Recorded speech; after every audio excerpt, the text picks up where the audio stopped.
अस्सलाम वालेकुम, क्या हाल है वीवर। उम्मीद करदा तुसी सारे ठीक ठाक होणगे। ते मेरा नाम है परवेज़ फरूक ते तुसा वेख रहे हो अपना यूट्यूब चैनल पंजाबी मुंडा।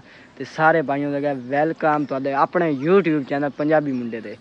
ते आज याद करदे आपां न्यू व्लॉग स्टार्ट। ते आज बहुत लज़त वाला और फनी व्लॉग साडा बनाने वाला। किस तरह बनाने वाला है क्योंकि मेरा यार छोटा मैथू मतलब कि दो होर छोटे भाई लेकिन वो तीसरा उस तो ते वो छोटा भाई है। ते ओहदे मतलब कि वाल जेड़ा ना वो बड़े हो चुके हैं। ते उस आखेआ यार जेड़ा ना कौन किया जावे ते तो आप करना। मैं आखेआ ठीक है। उस आखेआ नाई को मैं कोई जावना वो मतलब जिस टाइम लेंदा ना मशीन वो कंबन लग पैंदा। उस आखेआ तो आप करना। मैं आखेआ ठीक है। मैं आखेआ चलो नाल नाल व्लॉग शुरू करेंगे। दोस्तां भी खाइंदे फनी ते जल्दी वेंदे ते दोनों भी खाइंदे। मैं आखेआ फनी बनना ते नाल व्लॉग भी खाइंदे ते दोस्तां भी खाइंदे सारा कुछ करेंदे। ते आ चेक कर लो इस टाइम आपा खलोते हैं खेतों च मुंजी की फसल है। मैं चलो नाल जाती भी रही दोस्तों चेक करा बदल वगैरह बड़े बने वधे। तो जो दोस्तों मौसम है ना वो बहुत ही प्यारा है। तो इतना टाइम व्लॉग स्टार्ट करा तो पहले जिस भाई हले तक नहीं किया चैनल सब्सक्राइब हो जल्दी मारे सब्सक्राइब। तो वीडियो न करे लाइक।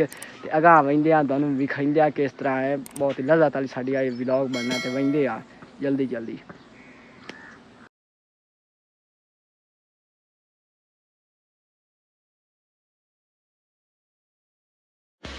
चेक करो दोस्तों आप यार शेर खेलने लग गया। चेक करो दम नहीं गया।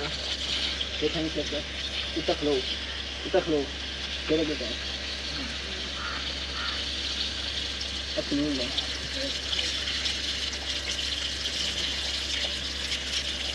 चेक करो यार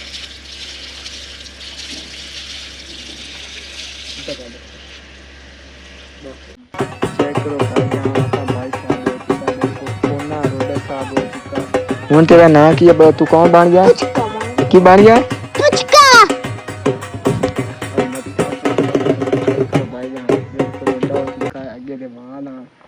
सेक मुँह मैं तेरी गर्मी खत्म कर देंगे तेरे सिरे च ए सी ला दें। हूँ चेक करो भाई जान ए सी लग चुका हूँ ठंडी हवा आँदी है।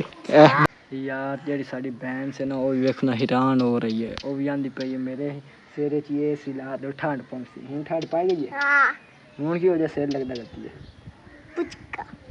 हूँ तू कौन बन गया पुचका। ए भाईजान पुचका बन गया कितने पुचका जंग दा पुचका पुआने दा नहीं जंग दा तू पुचका सी जंग दा पहले। तो उम्मीद करेंदा दोस्तों तुहानूं आज साडा व्लॉग अच्छा लग्गा। सी साडा व्लॉग अच्छा लग्गा तो जरूर इस तरह मज़े वाली वीडियो तुसीं चाहते हो तो कमेंट जरूर दसना। तो वीडियो करना लाइक तो बिल्कुल करना चैनल सब्सक्राइब। तो इंशाल्लाह मिलसा नेक्स्ट वीडियो। अल्लाह हाफ़िज़ बाय बाय।